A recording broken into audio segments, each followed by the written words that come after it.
Detoxification का पहला step होता है खूब फ्लूइड्स देना मरीज को, मल्टीविटामिन्स की डोजेस देना और कुछ मेडिकेशंस शुरुआत में ऐसी देना कि जब मरीज को तलब आए तो उसको उस टाइम की घबराहट केटर करने के लिए हम मेडिकेशंस देते हैं जो शुरुआत में बहुत ज़रूरी होती है और उसे धीरे धीरे हम कम करते हैं बाद में।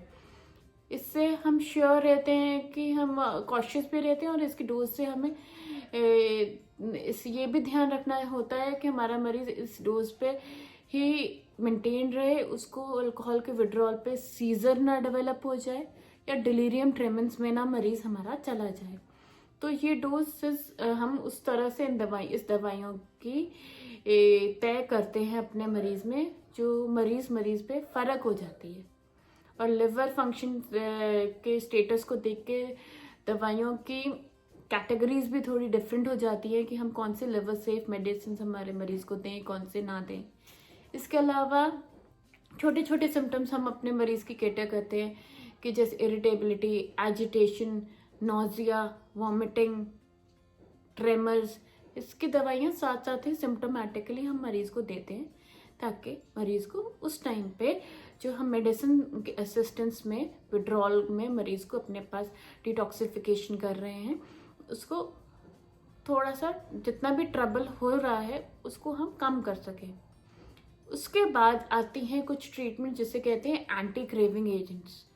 ये बहुत तरीके की होती हैं और बहुत सारे पेशेंट के प्रोफाइल के हिसाब से हम कोई खास दवाई उस मरीज के लिए चूज करते हैं जो उसको क्रेविंग, उसको आगे जाके तलब ना हो उस इस अल्कोहल को लेने से उसको यूज करते हैं।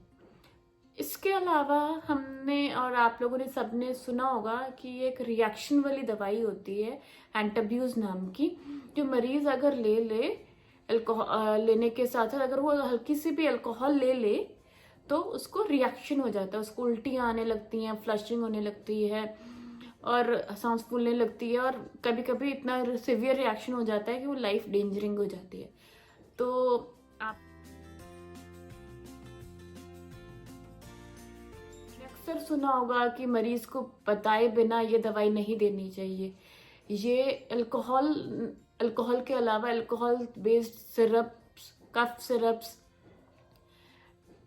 शेविंग क्रीम्स, शेविंग किट की जो भी चीज़ें होती हैं जिसमें अल्कोहल का बेस होता है, सब ऐसे मरीज से को हमें समझाना पड़ता है, प्रॉपर बाकायदा उससे दूर रहने के लिए कहना पड़ता है, तभी इस दवाई को हम सेफली उस मरीज में दे सकते हैं।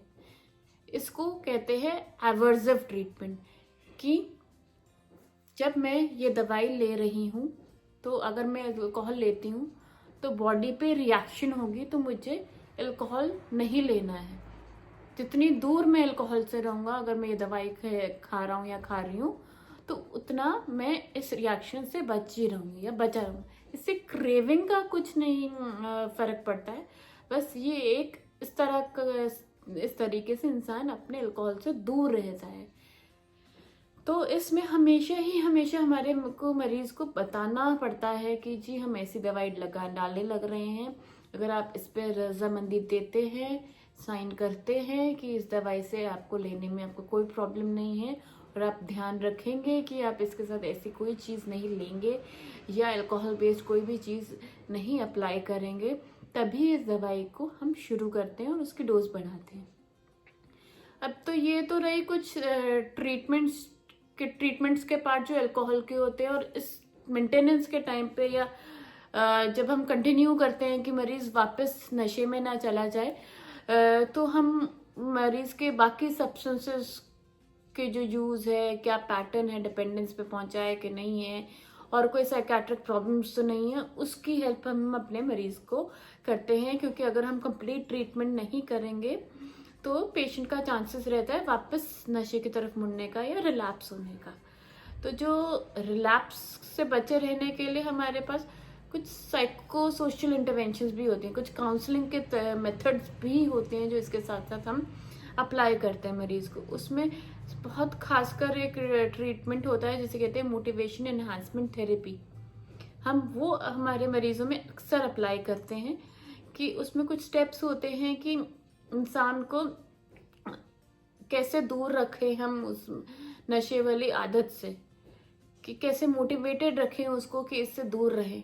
क्योंकि ऐसे लोगों को उस टाइम पे जब हम नशा छोड़ भी चुके होते हैं, हमने पक्का मन बना भी लिया होता है और हम दवाइयों पे होते हैं, अक्सर जब हम ऐसी चीज़ों से गुजरते हैं, जैसे कि कॉमन वही फ्रेंड्स जिनके साथ हम नशा लेते थे, वही स्ट्रेसेस अगर हमारे पास वापस आ जाएं, वही पीयर प्रेशर वापस आ जाए, या हम आते जाते उन्हीं ठेकों पे आ जाएं जिसमें हम अल्कोहल लिया करते थे, या अल्कोहल की स्मेल तक से हमें कभी कभी इंसान को क्रेविंग होने लगती है कि नहीं, मुझे शायद वो अल्कोहल की तरफ मुझे वापस जाना है, या इंसान वापस वहाँ खिंचा चला जाता है। इंसान के ब्रेन को उन चीज़ों की वो होने लगती है कि अल्कोहल की स्मेल से, ग्लास में अल्कोहल पड़े होने से, किसी को पीते देख, अपनी कॉमन फ्रेंड को लेते देख, इवनिंग पार्टी में किसी को लेते देख, तो इंसान के चांसेस होते हैं कि मैं वापस लूँ।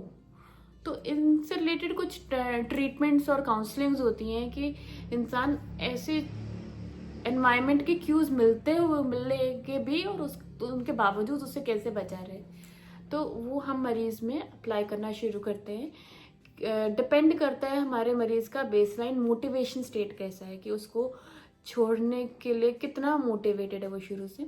उसकी मोटिवेशन बिल्ड करके इन चीज़ों से हेल्प मिलती है हमारे पेशेंट्स में कि कैसे हम अपने नशे से दूर रहें, एब्स्टिनेंट रहें, है ना। अब ये तो कुछ ये रहे कि बिहेवियरल प्रॉब्लम्स जो हमारे अल्कोहल से आए, या अल्कोहल के डायरेक्ट इफेक्ट्स जो हमें नुकसान पहुंचाते हैं। जैसे कि आपको याद होगा, हमने जो 3 कैटेगरीज बताई थी अल्कोहल के रिलेटेड प्रॉब्लम्स में, तीसरी कैटेगरी क्रॉनिक यूज़ की थी। क्रॉनिक यूज़ अल्कोहल लेने से धीरे धीरे जैसे मैंने आपको बताया था कि हमारे ब्रेन के कुछ स्ट्रक्चर्स की डिजेनरेशन होने लगती है, जिससे हमारी मेमोरी पे फ़र्क पड़ने लगता है। डिमेंशिया जैसी प्रॉब्लम्स, एमनीजिया जैसी प्रॉब्लम्स आने लगती हैं, जिसे कहते हैं एंटेरोग्रेड एंड रेट्रोग्रेड एमनीजिया। धीरे धीरे कुछ कॉम्प्लिकेशंस आने लगती है न्यूरोलॉजिकल, जिनका नाम होता है वर्निकीज एन्केफेलोपैथी एंड कॉर्साकॉफ सिंड्रोम। ये क्यों होती है? जब हम जनरली कोई क्रॉनिकली अल्कोहल ले, तो उसकी बॉडी में खासकर एक विटामिन होता है जिसे कहते हैं थायमिन, उसकी कमी होने लगती है। तो थायमिन को रिप्लेस करना पड़ता है हमें मरीज को इंजेक्शन के फॉर्म में या टैबलेट के फॉर्म में। उनको कंटिन्यूसली हमें एक फिक्स्ड लेवल तक थायमिन देना पड़ता है उसको डेली, ताकि वो ऐसी कॉम्प्लिकेशन से इंसान बचा रहे। और ये चीज़ें हमारे मरीज पे हमें लक्षण अगर शुरुआती दिखने भी लगती हैं, तो हम थायमिन रिप्लेसमेंट बहुत हैवी डोज में हमारे मरीज में करते हैं। अब अगर हम बात करें थायमिन की, तो अब हम पंजाबी कल्चर के हैं सारे, तो हमने मक्की तो सबने खाई है।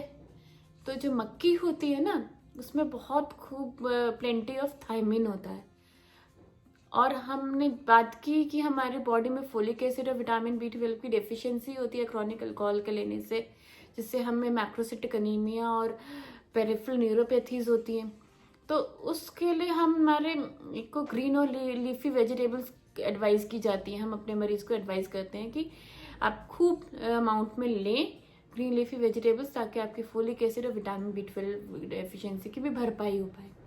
तो अब पंजाबी है कल्चर है, और सर्दियाँ आती हैं, तो सरसों का साग तो भरपूर मिलता ही है, और मक्की की रोटियां भी हमारे घरों में बनती हैं।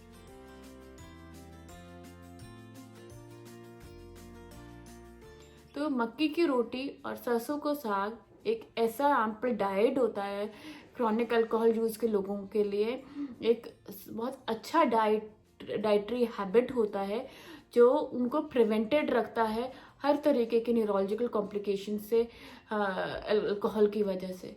चाहे वो थायमिन डेफिशिएंसी हो, चाहे वो विटामिन B12 डेफिशिएंसी हो, चाहे वो फोलिक एसिड डेफिशिएंसी हो, और उसके आफ्टर से कॉन्सिक्वेंसेस से इंसान बचा रहता है। तो अगर हम सारे ट्रीटमेंट्स का पार्ट देखें, और ट्रीटमेंट्स के अलावा हम कुछ डाइटरी एडवाइस कर रहे हैं कि अपार्ट फ्रॉम कि आप नशे से दूर रहें, इंसान को हम ऐसी कुछ हिदायतें और देते हैं।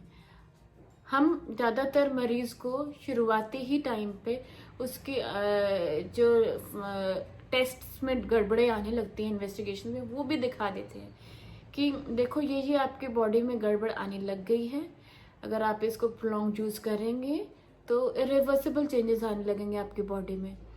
आपके लिवर में फॉर एग्जांपल फैटी लिवर आने लग गया है, ग्रेड या 1 या 2 में आ गया है, अगर ये एंड स्टेज पे आ गया लिवर, जिसे कहते हैं सिरोसिस, तो इसका पलटना मुश्किल हो जाएगा, तो उससे आपको बहुत कॉम्प्लिकेशंस आएंगी।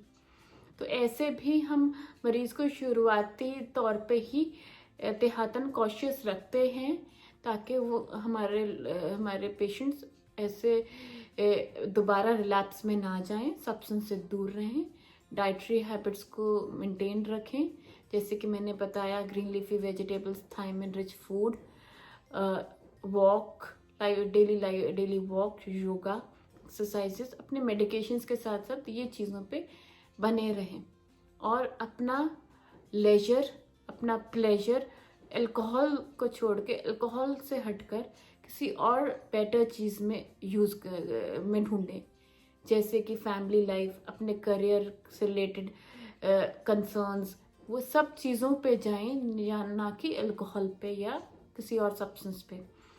क्योंकि अगर हम अपने चीज़ों से, अपनी प्रॉब्लम से भागकर अल्कोहल लेते हैं तो वो एक ट्रांजिएंट वे है, एक छोटा सा वे आउट है जो हम कुछ देर के लिए तो कर लेते हैं, बट लॉन्ग टर्म पे उसका कोई हल नहीं मिलता है। अल्कोहल अपने आप में एक एडेड प्रॉब्लम हम अपने साथ जोड़ते चलते हैं। सोशल ड्रिंकिंग और अल्कोहल और टोबैको जैसी चीज़ें हमारी सोसाइटी में चलती हैं, प्रेवलेंट हैं, तो लोगों को एक्चुअली प्रॉब्लम नहीं लगती है, बट सूनर और लेटर वो हमारी बॉडी पे कैसे अफेक्ट करता है ये हम जानते हैं, और हम इनसे कैसे दूर रहें इस बारे में आज हमने डिस्कस किया ही है। और सब्सटेंसेस से के बारे में, एडिक्शंस के बारे में डिस्कस करने के लिए हम और वीडियोस अभी आपके सामने लाएंगे। I hope you like this video. Kindly like, share and subscribe this video. Kindly give your valuable comments, ताकि हम अगली बार और बेटर वीडियोस के साथ आपके पास आए। Thank you.